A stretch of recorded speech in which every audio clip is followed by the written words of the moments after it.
Maharashtra medical काउन्सिलने CCMP registration सुरू न केल्यास हिमा संघटनेतर्फे आमरण उपोषण व तीव्र आंदोलनाचा इशारा.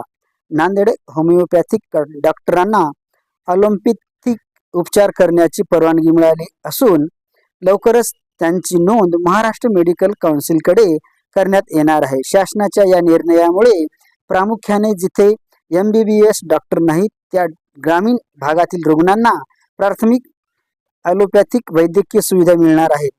त्यामुळे या निर्णयाला इंडियन मेडिकल असोसिएशन IMA च्या वतीने होत असलेला विरोध अनाठायी आहे, असा दावा हिमा नांदेड संघटनेच्या वतीने करण्यात आला आहे. मागणी अशी आहे की जे महाराष्ट्र शासनाने विधान भवनामध्ये जो ठराव पास केला आणि GR काढला की यांना CCMP कोर्स नंतर MNC मध्ये रजिस्ट्रेशन देण्यात यावे म्हणून. जनता तर आमच्यासोबत आधीपासूनच होती, पण शासनाने सुद्धा विधिमंडळामध्ये हा ठराव पास केलेला आहे. विधिमंडळाने ठराव पास केल्यानंतर त्याला वांकुश लावणं म्हणजे हे खरं म्हणलं तर लोकशाहीची हत्या आहे, आम्ही असं समजतो. आमचा MBBSचा आमचा काही लढाई नाही. आम्ही ग्रामीण भागामध्ये प्रॅक्टिस करणारे, कमी पैशामध्ये लोकांची सेवा करणारे लोक आहोत. आणि यांना MBBSचं युक्रेनवालं, चायना, अत्यंत कमी मार्क पडणारे युक्रेन, चायना, रशिया अशा गोष्टी यांचे MBBS चालतात. आम्हाला बरोबरीचे मार्क मिळवणे, आम्ही इकडे ऍडमिशन घेतल्यामुळे आमची त्यांनी अशी कुंचपणा करण्याचा प्रयत्न करीत आहे. आमचा त्यांना विरोध नाही, परंतु आमच्या ज्या मागण्या आहे, राष्ट्र मागण्या आहे, शासन दरबारी मान्य झालेल्या आहे, विधिमंडळाने पास केलेला आहे, एवढं करून जर तुम्ही विरोध करत असाल तर आम्ही निषेध व्यक्त करतो आणि शासनाला विनंती करतो की तुम्ही आम्हाला न्याय द्या. या जिल्ह्याभरामध्ये जर तुम्ही पाहिलं तर ग्रामीण भागामध्ये किती लोक MBBS आहेत, सेवा जास्त कोण देते?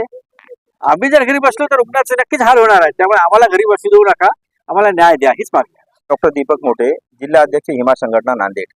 मी आपल्या माध्यमातून सरकारपुढे एवढं सांगू इच्छितो की होमिओपॅथिक डॉक्टरांचा जो 4.5 ते 5 वर्षाचा कोर्स होता आमचा, त्यांचे आणि आमचे सिलेबस सेम होता.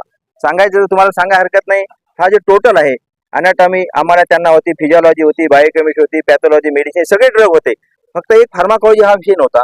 पण 2014 मध्ये महाराष्ट्र शासनाने सगळ्या जगाचा महाराष्ट्राच्या सर्व जनतेचा विचार करून, आरोग्याचा विचार करून त्यांनी एक फार्माकॉलॉजी हा 1 वर्षाचा आमचा कोर्स त्यांनी कंप्लीट करून घेतला. त्यांनी मान्यता म्हणून घेतली आणि ती मान्यता मिळाल्यानंतर आम्हाला ज्या ज्या MBBS डॉक्टर कॉलेजेस आहेत त्या कॉलेजमध्ये ज्या MBBSच्या मुलांना सर्व शिक्षक शिकवतात त्याच शिक्षकांनी आम्हाला शिकवणी दिली, आमचे एक्झाम घेतल्या, प्रॅक्टिकल घेतले, इंटर्नशिप केली आणि आम्हाला त्यांनी कोर्स दिला. मग आमची एकच सरकारपुढे मागणी आहे की जे मेडिकल काउन्सिल आहे, मेडिकल काउन्सिलमध्ये आम्हाला त्यांनी गव्हर्नमेंट पण मान्य केली की त्या ठिकाणी आम्हाला रजिस्ट्रेशन देऊ, पण IMA स्वतःच्या युगोसाठी एक जनतेमध्ये एक वेगळा इमेज पाठवत आहे, फॅक्ट पाठवत आहेत आणि विरोधामध्ये आम्हाला करण्याचा प्रयत्न करत आहे. माझी गव्हर्नमेंटला एवढं म्हणणं आहे की त्यांना नमू नका, तुम्ही जो निर्णय घेतो तो फायनल करा आणि आम्हाला रजिस्ट्रेशन द्या, एवढीच आपल्या माध्यमातून सरकारला विनंती आहे माझी.